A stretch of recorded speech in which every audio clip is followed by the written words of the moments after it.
Welcome to another Burger Gaming commentary video. In this video, I'll be talking about my laptop that I bought around 2016-17, and on this channel, you would have seen some gameplay with it, which is my F1 2019 gameplay. Yeah, it's all being played and recorded on that laptop. So, what's the laptop in question? It's an Asus GL502VS, specification 6700 HQ and a GTX 1078GB with a single stick of 16GB of RAM, 24 whatever that is.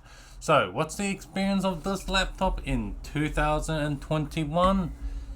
If you bought this laptop for productive tests, I think it's time to move on from this laptop, as the 4-core 8-thread is not really good for productive tasks anymore. However, if you're like me that just bought this laptop purely just for gaming and some light stuff, yeah, this is pretty good. A 1070 laptop edition still pretty good, plus the FreeSync 60Hz, as much as FreeSync 60Hz is kind of meh, is kind of like what, but it's still pretty good, like, yeah.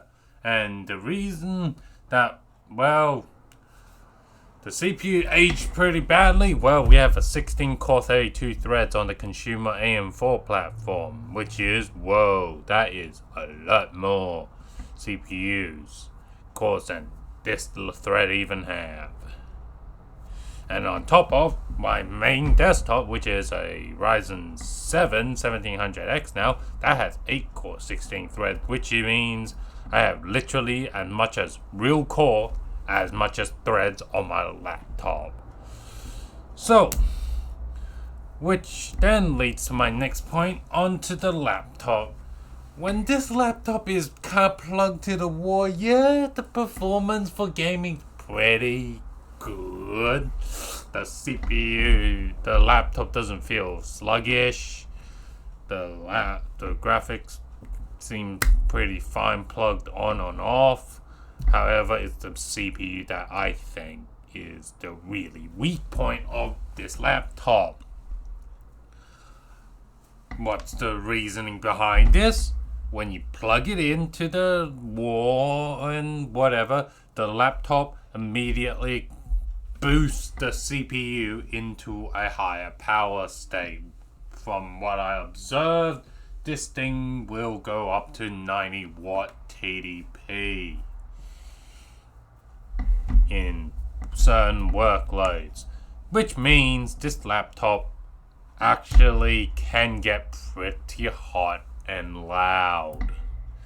And this kinda resulted me in really complaining to Asus, complaining about this problem, and props to the guy,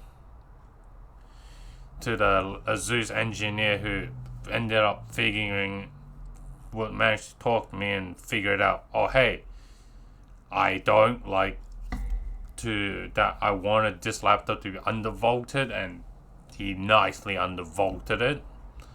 And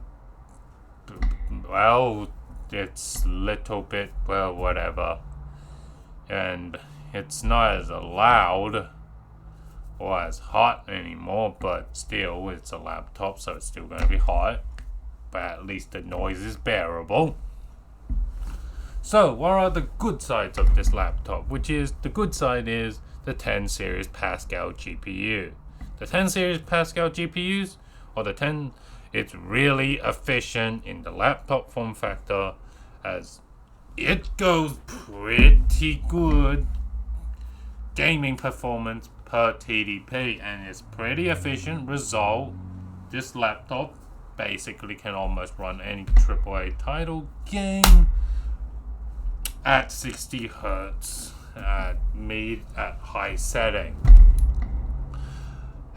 However, yes, this is going to be me ratting on Intel's freaking quad core, the 6700H, which is which is really the weakness, and as on top of Intel, I feel I don't know. They didn't really make a architecture that does well in the low TDP and not really high IPC, thanks to no competition. So now let's keep on to the next point, which is talk a bit more in depth about the Intel laptop CPU with the 6700H and all these new Intel CPUs. The new Intel, all the Intel laptop CPUs all seem to be on their website or their H series laptop. They either are the H series. They all say advertise 45-watt TDP. But here's the caveat: most OEMs don't stick to 45-watt TDP. And if you actually force the CPU to sit at 45-watt TDP, it is terrible. Experience laptop, and as a result, it becomes a freaking gun race. It becomes a race of which laptop OEM can increase their TDP for their far out Intel laptop CPU and make their laptops hot and loud and all this shit and whatever. I do, however, hope Intel tells those laptop OEMs, be like, look, you got to be honest with your laptop CPU TDP. If you're not whatever TDP you put it at.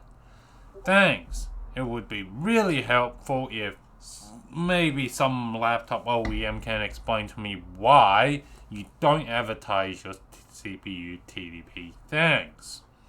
I hope you enjoyed this video. Like and subscribe for more videos from Barker Gaming Commentary. I'll see you in the next video.